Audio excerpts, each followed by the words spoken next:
Man, what is merge sort, bro? What is merge sort? Oh, Professor! Is that you? Professor Sack! Please, bro. I don't understand this lecture sort, bro. You've been asking the same like, questions. Because like the second iteration, It's you have in to the swap lecture. it, and It's then in the you- lecture. I'm not swap going to it. reiterate this again. Go seek office hours Please, and ask please, the TA. Keyshawn, let's just go to office hours. Please. Let's just go to office.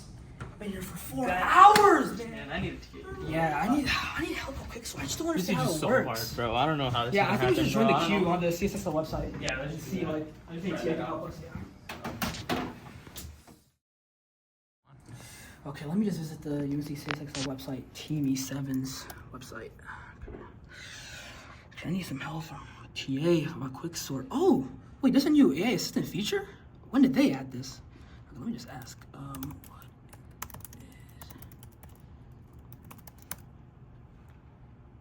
I don't even know they had this now. It's kind of cool. Oh, okay, let's see. Quick sort, highly efficient. Oh, and square. Wow, wait. This is so helpful.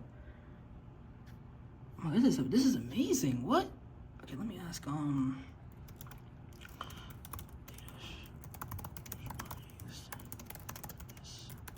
Let me ask a follow-up question. See if that works. Oh wow.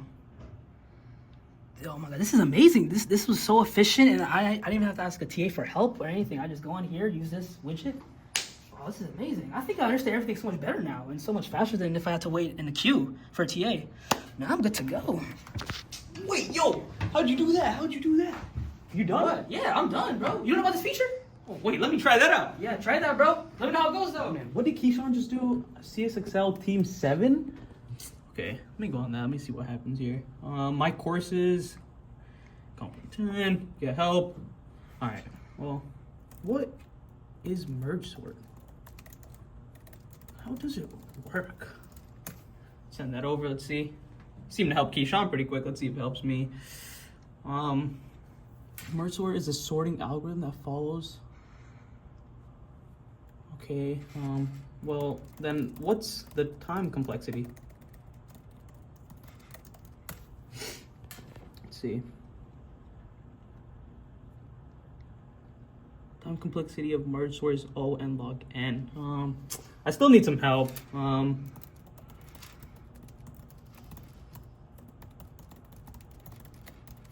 Let me just create the ticket.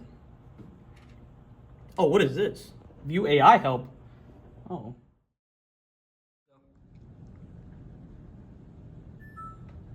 No, what? Oh, another ticket? Oh my goodness. How many tickets are gonna be today, bro? Oh, at least it's only one for now. I woke up in time. Okay, so call to conceptual help. I really want to learn about merge sort in depth. Really? It's just that simple? Okay, so view AI help. Who added this? What is this? What the? Students AI history summary. Sally inquired about merge sort's function. This is... So what is merge sort? How does it work? That's what they asked. Well, then what's the time complexity? And then they stopped. So it seems they don't really have a good grasp of what's going on. The AI described the process. So the AI did well describing the process, but we're gonna have to see. I guess I'll have to call the ticket. I can still see the view AI help, which is really good. Oh, okay. I think you called my ticket. Dan? Hi. Hey, Yeah, hey. I do, right? Yeah. Alright, it's good to see you, man. Good to see you. too. Yeah, so Yeah, so I was just struggling a little bit with what exactly merge sort is. You know, this AI really helped me understand kind of the basics, but I just kind of wanted you to walk me through it. yeah, this new feature is really cool. Like Yeah. I opened the ticket and I just saw like AI history summary, students AI. Oh, you can even see it too. Yeah. That's so cool. Yeah, so I noticed that you just asked what merge sort Yeah. is, trying to get like a basis about it, and then you asked like for time complexity. It seems like you wanted a hint about it, Mhm. and then so it seems like you don't have that good of a grasp on it, but I think I can teach you some. Okay, So we'll okay. use this board.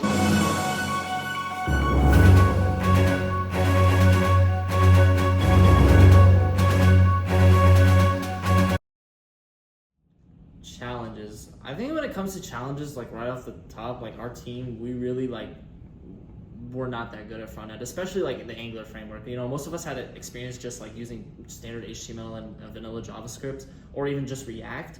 And when it came to Angular, other than like EXO2, we were really like struggling to like understand a huge code base like CSXL, which is pretty complex and uses a lot of widgets, event emitters with like outputs and stuff. And I remember like some of the first Saturdays after Sprint Zero, we were like, yo, what is going on, right? But we learned and we got through it, you know, creating our services and creating injectable services in our front end, and then actually creating our components and widgets. And so it really came well together, and I'm really happy with how we did. And probably the biggest problem that we really had was actually figuring out how we would get the chat history based off of sessions, right? So we didn't want all students to just see prior chat histories based off of the new tickets that they wanted to create. Like, say a student came in one time for a specific problem and they came in again. We didn't want that same chat history to be populated again. So one of the biggest problems we had there was actually figuring out how we would change the session each time that they came in. And so that was one of the biggest problems we had, but I'm really proud of the solution that we were able to come up with. You know, they hit the get help button and a new session is created each time. We retrieve that from our back end and we really just populate what they have for that specific session. And it's really cool because they can refresh their screen, you know, even if they leave, but if they're in that same ticket time frame, they'll still, you know, get that chat history from that specific session. Every time a student opens the Office Hours Get Help page, a new chat session will pop up, and that's something we keep in our database so that we can hold chat history, so that the TAs can see it, and that everything to do with chat history is actually connected with Office Hours tickets. But the thing is, you know, some students, as we see with user story 1 with our common Connor, right? They won't use sometimes, or they won't create a ticket afterwards, right? And so we don't need that chat session still holding up so much data, right? Especially if there's such a long history. Maybe a student asked enough clarifying questions. Another thing that we could also work on is creating a more streamlined approach to when waiting for responses. So right now, because we're referencing to an API, the OpenAI API, it takes a second or two before that response comes back. So if we could have some kind of interactive UI that interacts with the user, so like a ... or something, that would also improve user experience.